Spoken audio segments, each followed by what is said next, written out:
Going up this postseason, they are now 6-0, and they are showing the New York Yankees who is their daddy. Today it was Cristian Javier. Cristian Javier dominated them.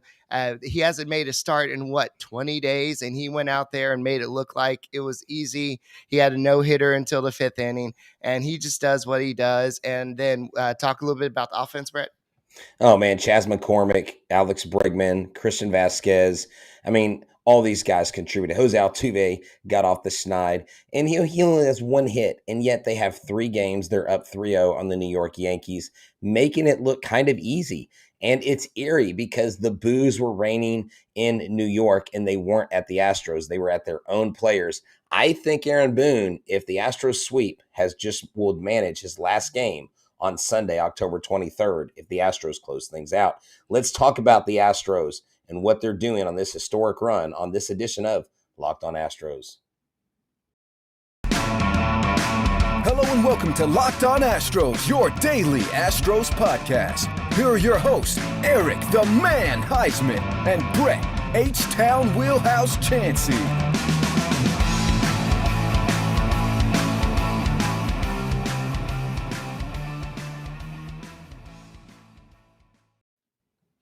We are Locked On Houston Astros, and we hope that you join us for a daily Locked On Astros podcast. My name is Eric Huysman. You can find me on Twitter at Eric Talk Stros. Find the show at Locked On Astros, your team every day. Brett, where can they find you at? They can find me at H-Town Wheelhouse on Twitter, Instagram, and TikTok. They can find me at Stros411 on Twitter, Instagram, and Facebook. Always positive. Positive. I love when the Astros beat the Yankees. Always Stros. Today's episode is sponsored by the Houston Astros pitching, who continue to go out there and dominate one of the most dominating offenses out there. We're talking about a team that has Aaron Judge, Giancarlo Stanton, and just a whole bunch of other guys that can hit the ball really hard. And they are going out there and making them look like a bunch of low leaguers. And Aaron Judge is going to be a free agent after this final game, whether it's tomorrow or Game 5, Game 6, Game 7, whatever it is. After that final game, the Aaron Judge is going to be a free agent. And here you have New York Yankees fans booing your MVP off the field. Jose Altuve finally got his first hit in this game, and Astros fans are still cheering him on and trying to root him on, but that they're not doing that. And it's almost like y'all do. Y'all cheer us on. Y'all root us on. Y'all make us one of the best Astros podcasts out there. And make sure you subscribe to us on YouTube. Our numbers keep on going up. We're trying to get to 10,000. So go and help us out a little bit. And go and check us out on Apple, Odyssey, Spotify, Google Podcasts. Wherever you listen to your podcasts, check out the Locked On Astros podcast. And we have you covered all postseason, all offseason, all regular season, all season long. Go ahead, Brett. Every single day. And hey, thank y'all so much. I just want to send a shout out to our listeners because we just hit the top 10 in the top 100 Apple podcast charts for baseball podcasts. We hit number 8. It's one of our highest rankings we've had. It is a daily ranking. It goes up and down, but we've literally been in the top 20 for the last, I would say, about 2 weeks right now. Going strong. And that's because you guys are listening. That's because we're bringing on new listeners. And we just encourage you to continue to make us your first listen every single day. This is amazing watching this staff. And I was just in the spaces on Twitter, and I may get into a little bit of what I said there, maybe edit it a little bit. But someone asked me, why do I see this team closing things out in 2022 as have a better chance of closing things out compared to the 2019 and 2021 team, right?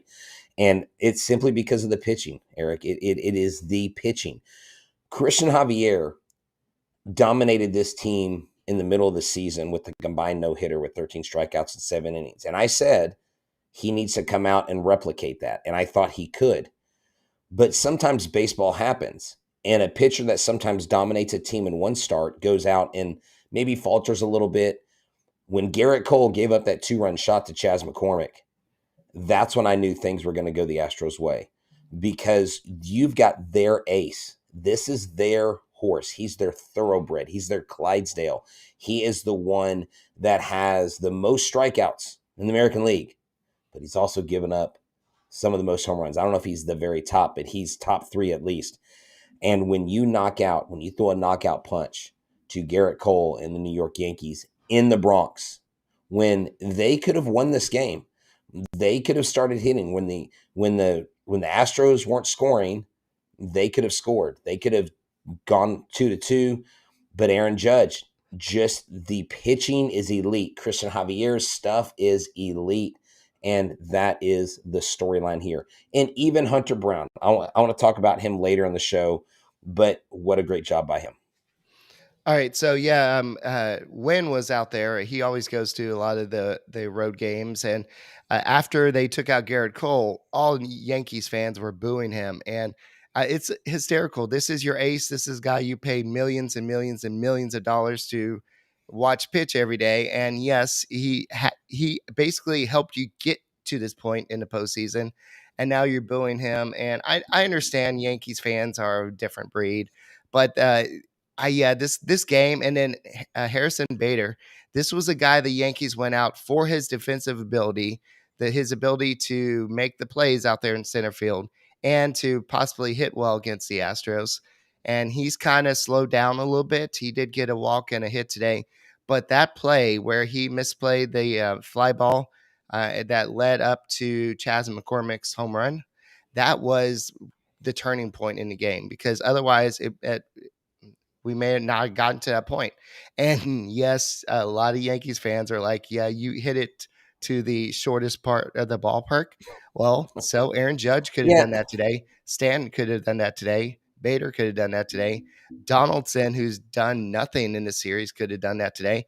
So Chas McCormick just happened to get the ball in the right place. And I love how the Astros bench is really supporting the Chas chomp.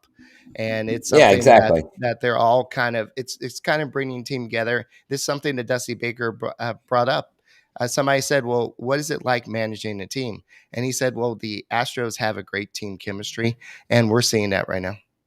Yeah, we are seeing that right now. And this all goes back to what Jim Crane has built, from player development from the minor leagues to the scouting to the coaching to the drafting. Now you got these kids shoving. You got Cristian Javier shoving. You've got Brian Abreu shoving. Dude, Hunter Brown. I can't say enough about this kid, because he got into a tough spot, Eric. He looked like maybe the wheels are going to fall off with Hunter Brown on the mound, and maybe the Yankees scored 2 or 3 runs, or maybe Aaron Judge is going to get up with bases loaded and hit a grand slam and make it a 1-run game. But he did get the 2 outs. Yeah. The X factor here, Guy Webster saying, is McCormick. And he's like, but Brett, you said Dusty. Good call. I still think Dusty is managing one heck of a series. Dusty Baker is really making mincemeat of the opposing managers. Aaron Boone, I thought, mismanaged his bullpen in that second game. And I thought he left guys in too long, and that was the demise of the Yankees. And, they hit another home run. 6 games. They have a home run in every game. They've got a streak going. We do have to be wary of whoever comes out of the National League, because they're going to be hungry. If the Astros sweep, they're going to rest, but the rest hasn't hurt them. And one of the cool things, and I thought I had heard it through the broadcast, because where I was hanging out with a bunch of Astros fans from Astros Twitter, I couldn't really hear the broadcasters talk much because it was so loud. But apparently Bob Costas at the end said the Astros are the Yankees' daddies. Apparently he's taken that mantra on from Pedro Martinez. And it's actually kind of comical to see Bob Costas get on that train. The bottom line is this: the Astros have owned the Yankees in the playoffs ever since they started playing them in the playoffs. And if the Astros had not been moved to the American League, we wouldn't have known how this story would play out, right? But you've got both sides. The Dodgers had Dave Roberts guaranteed the Dodgers were going to win the World Series on the Rich Eisen show early in the season. Then you had the Yankees putting out things like no excuses. This is our year. And then just the Yankees just thinking, everybody's like, they're going to win 120 games. And then what happens? Boom. They don't show up. There should be a missing persons report put out tonight for Aaron Judge, Giancarlo Stanton, and Yankees dominance, because I haven't seen it in a while. And if you are a betting guy or girl, I think you need to go to betonline.net because see, right now football season is upon us. You have NBA season, you have NHL, you have the baseball playoffs, you've got odds and everything, all the latest lines that they have for you. BetOnline doesn't disappoint. Not only do they have the latest player developments, they have team matchups, news, podcasts, and in-depth analysis for every single game. The fastest and easiest way to check on all your favorite games and events, including MLB, MMA, boxing, and golf. So head to the website today or use your mobile device to learn more. Bet online, where the game starts. And guys, the game starts with you, so keep on subscribing to us on YouTube. Keep on put the notifications on because you never know when we'll go live. Sometimes we'll do pregame. We'll always do a postgame, but we always got you covered at the Locked On Astros podcast. So, yeah, a lot of people are saying, well, the Astros hitters are like the top 3 hitters were 1 for 13 in this game, or yeah, it was 1 for 13 in this game with what I'm doing math, 7 strikeouts. And but in this game, you had the bottom of the lineup doing most of the damage. Gurriel scored a run. You had Vasquez with a big hit. And a lot of people are going to be like, well, the wind blew that hit down. And I don't know if you see all the memes around where the wind's blowing Judge's home run back, and then it's blowing Bregman's home run away. So, but that's what it looked like in this game. It looked like Vasquez's hit kind of just like fell down, but it was a great hit. McCormick's hit was great, and Bregman, he's still having an impressive postseason. So yeah, the top 3 guys are not doing it. Oh, actually, Pena, this is his first hitless game in the postseason, so I'm not gonna really throw him in that thing. But Altuve did get his first hit. It was a double. And it was kind of he kind of leaned out over the plate on the left side of the plate and just kind of dunked it out and down the right field line. And maybe that's what he needed to kind of break out the slump. But even Mancini had some great swings, and he had a 400-foot fly out. But I think that we'll talk about the matchups in a second. But I think that Mancini could be a key factor for Game 4. Yeah, he could be. It's not going to be the guys that you think that are supposed to be heroes, because that's what complete teams, that's what the best teams do. Bottom line is this: they go out there and they know their job as an individual. They don't get up to the plate and go, "Oh man, Jeremy Pena hasn't gotten a hit yet in the game. That really stinks. He's really been on fire for us. Gosh, I hope they don't stymie me at the plate." No, they go up there and they compete. They have a short memory. It's Vasquez's job. He's got guys on base. I've got to drive him in. Vasquez has been a Yankee killer in the playoffs in a Boston Red Sox uniform. There's no reason why. I think tomorrow you give him the start in game 4. And I know McCullers is going, but why not award Vasquez with another game? That guy had an amazing throwing out the runner at second base. That was unbelievable. His throw was so on target. The tag was on the thigh before the foot even hit the base. You see how pumped up he got? He has the energy. He's been wanting to be on that diamond, be back there in the box so many times, and now he got his chance, and he shined big time. That's what it takes. You do your moment. You don't count the minutes you're in the game. You make the minutes count. You don't count the at-bats or where you're on the lineup. You make where you are on the lineup count. And that's what each one of these teams do. I mean, each one of these players do on this team is they do their job. They do it to perfection.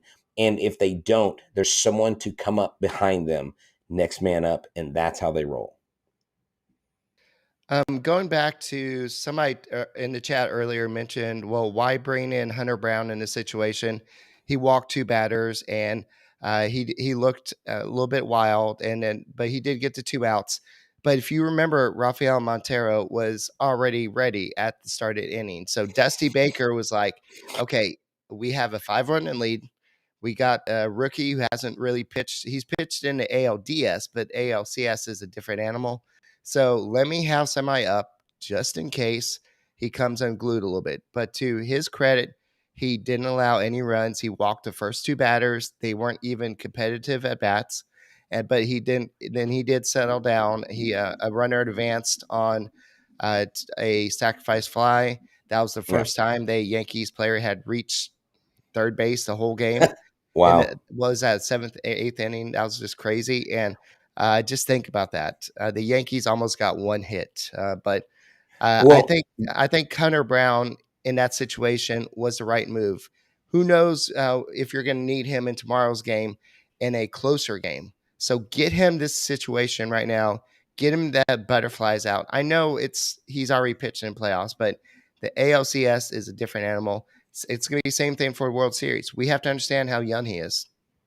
yeah, and one of the things that I do love about him is even though he looks like he's uneasy whenever Vasquez went out to the mound and talked to him, and then Miller went out and talked to him, they were able to settle him down.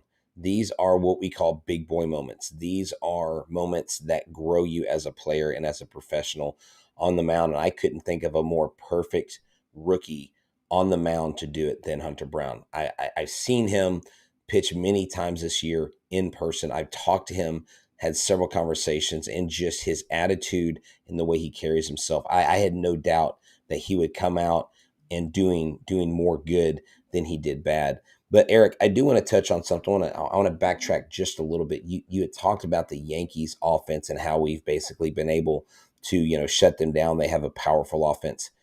The bottom line with this Yankees offense is they are famine or feast. If they don't hit home runs, they don't hit. This is not a very good offensive team. They can hit home runs, they can hit the long ball, but they're not a good hitting team. Of the 2017, 2019, and 2022 teams that we played, this, I think, is the worst performing Yankees team that we've seen. 2017 was more competitive, and 2019 was more competitive as well. All righty. The Yankees have 99 plate appearances, and the Astros are a problem for them. They have struck out 41 times in those 99 plate appearances. So Oh man, you that's got 99 bad. problems, and the Astros are one, and So that's 41% of the time they are striking out. okay, so hold on. So we have hold on. So there's Okay. 81 outs total that you have to get to win 3 games, right? Yeah. And they've struck out how many times? 41. That is 50% of their at bats are strikeouts. Like, Well, outs, but yeah. no, Don't say that. okay, Of their 51% outs. of their outs or Right. 50% of their outs are strikeouts. Right. That's insane, Eric. That Mhm. is complete and utter domination. Like the Mets would be more competitive. Hell, the Orioles would be more competitive. I mean, let's just call a spade a spade. The freaking Mariners would be more competitive. I mean, at least the Mariners scared us a little bit in that first game. In the second game where they took leads early, they at least competed. They at least went to 18 innings with us. I think the real ALCS happened in the ALDS, and who knows? Maybe the Guardians would have given us more of a fight. I can't believe I'm going to say this. I'm disappointed in the Yankees. I really thought I was giving them too much credit. I thought no, I'm Don't not wake going to up the be. beast. What beast? A beast that strikes out 50% of the time? That's not a beast. That's a 41%. okay. 50% of their outs are strikeouts, dude. Okay. Bottom line is this. Stop with the narrative. Stop talking about 17. It's done. The American League, the A in American League stands for Astros League. It is our league. We are the bully on the block. We are the evil empire. It's no longer the Yankees. And let me tell you why. Jim Crane has developed a team, and your new owner has done a terrible job building a championship team. You haven't been champions. You are mid-season champions at best. That is the bottom line.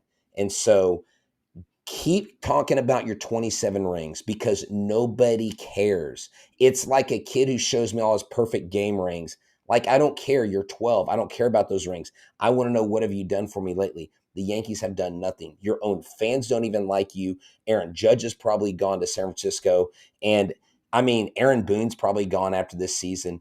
The Yankees, I'm sorry, You guys brought the smoke. You guys talked the smack. It's your turn to sit second chair, we're first chair. And until you dethrone us, until somebody takes us out, it is our league. Now, what we have to do this year is finish it. And if we play another, I can't say it. If we play another NL East team, we can't let them beat us. If it's the Phillies, we have to beat them. I think this team is more poised in a better position to beat anybody that we face. Peter says, Brett, don't worry. Us Yankees fans are so done with this team. It's so embarrassing. No, it I is. mean, No, and that's the thing. Here's the thing. I wanted y'all to be competitive. I want a competitive series. Look, yes, I do love the fact that we're beating the pants off the Yankees. Like, that's actually kind of fun. But really, the competitor in me, I want a dogfight. I want a back and forth. I don't want a predictable ending. And you guys, man, y'all need to be using protest signs and outside of your owner's like office protesting, saying we need a new manager, we right. need new player development, all that stuff. They need it. They need that bad in the worst way. All right. So before this series, 39 teams have been down 0-3 in MLB postseason history, and only one team has rallied back to win.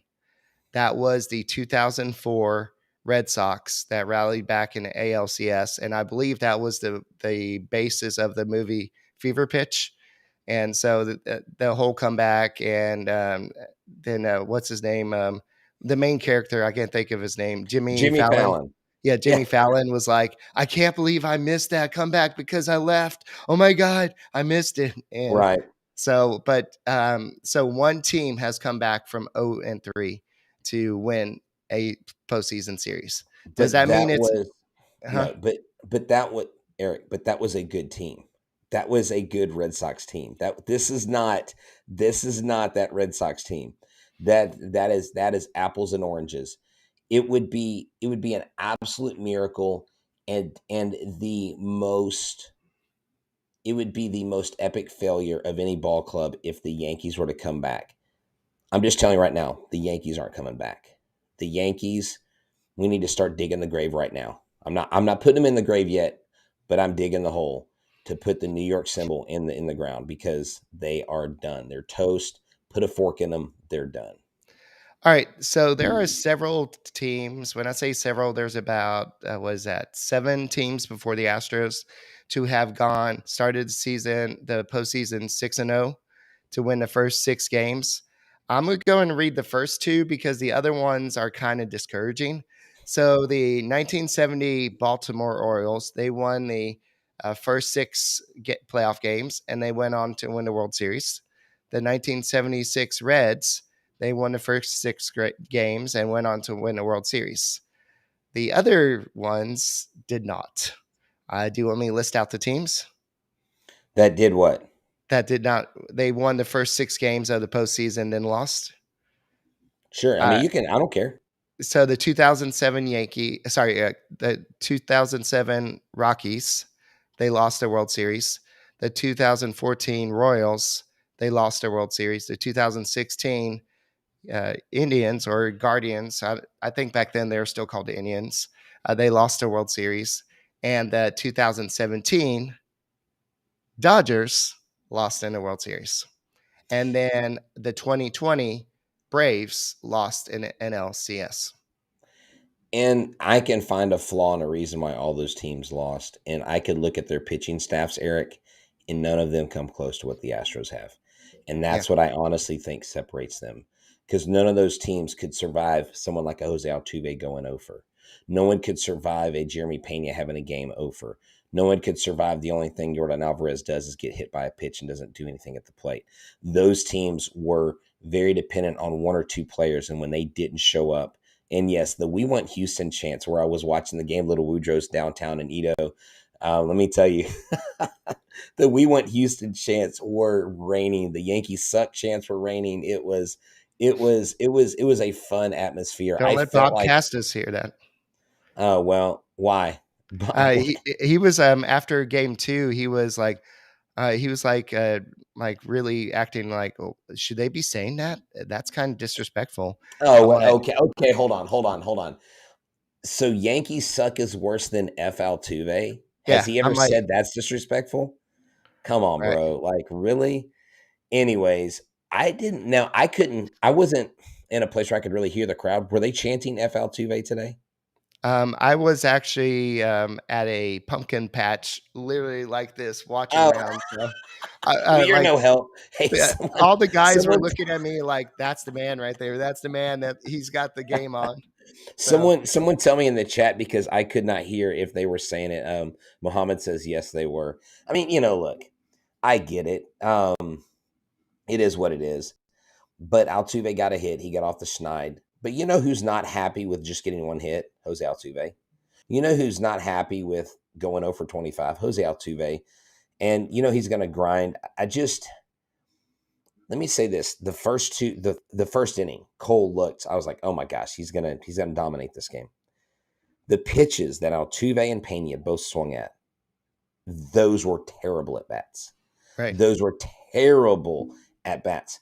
And Pena, I swear, when Pena swings at a slider that's not even close to the plate, it's what I look like when I play MLB The Show. You could literally throw me a pitch high and inside, and the only reason why I don't get hit by a pitch is I swing at everything.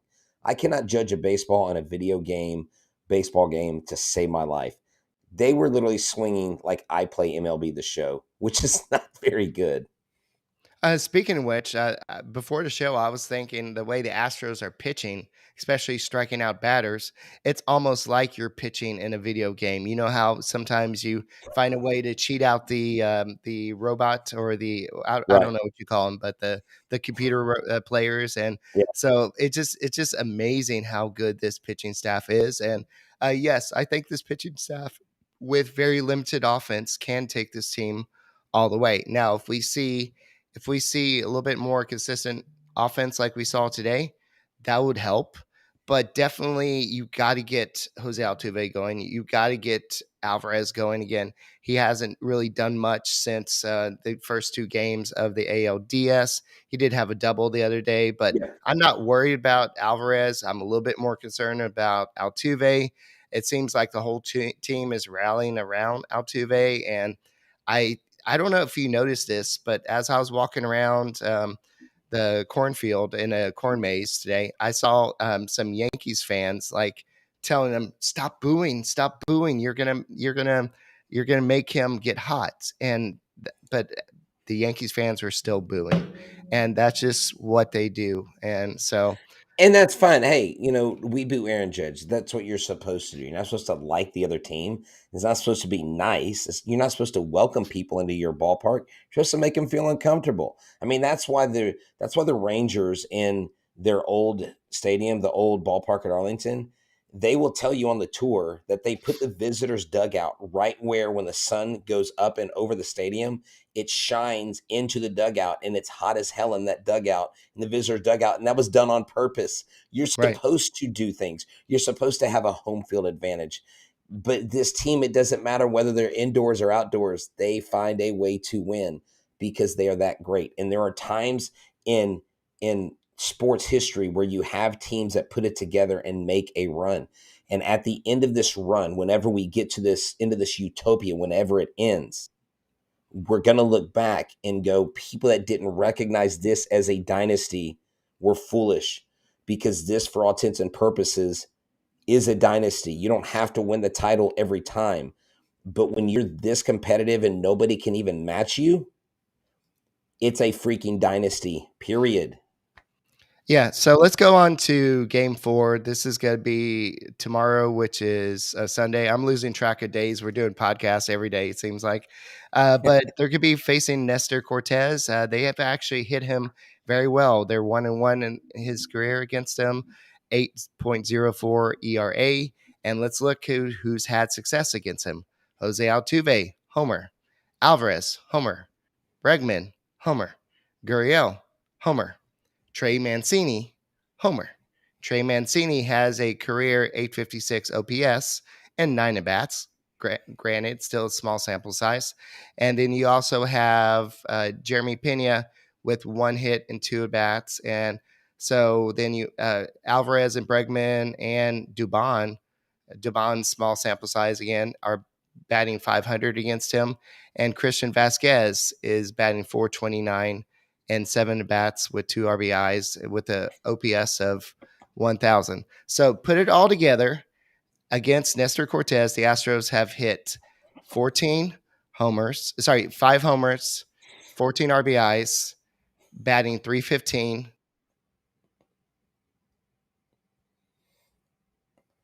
Well, Eric just froze there. I don't know what happened to him, and I hope we are still live. If we're still live, let me know. He just dropped his signal. And I'm just going to, hey, Zach, welcome back to the show. Zach has become a regular. He likes to say Yankees cheat. Astros can't win without cheating, all that stuff. But, hey, look, at the end of the day, it really doesn't matter what you say, bud. The Yankees have been terrible. Look, my son, who doesn't really watch baseball, even said tonight, he goes, Dad, the Yankees are terrible in the playoffs. He goes, have they ever been good in the playoffs? I was like, not in your lifetime, they haven't. So, because he was born in 08, their last championship, I guess, was 09. He doesn't remember it. The bottom line is this. The Yankees, guys, Yankees fans, I'm sorry. Your team's terrible. Your team is not good. And the Astros are just a better team. And if the shoe is on the other foot, okay, if the shoe is on the other foot, I would be saying the same thing about the Astros. I'd be saying the Astros are terrible. I'd be saying the Astros can't compete. The Astros are not showing up. So at the end of the day, it is just one of those things where you just have to really own up to the fact that y'all are far inferior to us. I've got to send Eric a link, it looks like. Something happened with his internet, so I'm going to try to bring him back in. Thank y'all for tuning in. Just want to make sure y'all make us your first listen. If you're not subscribed to us on YouTube, please subscribe to us. Please share us with your friends and family. Let them know about Locked On Astros. We are your team every single day. And so just know that we are here to cover the Astros, to try to give you the best coverage, to try to give you the latest information. And yes, it is all hands on deck against Nestor Cortez. We need to end it. We need to sweep the team. We need to get the Yankees out of the playoffs so the Yankees can join the Mets on the couch watching the playoffs from home.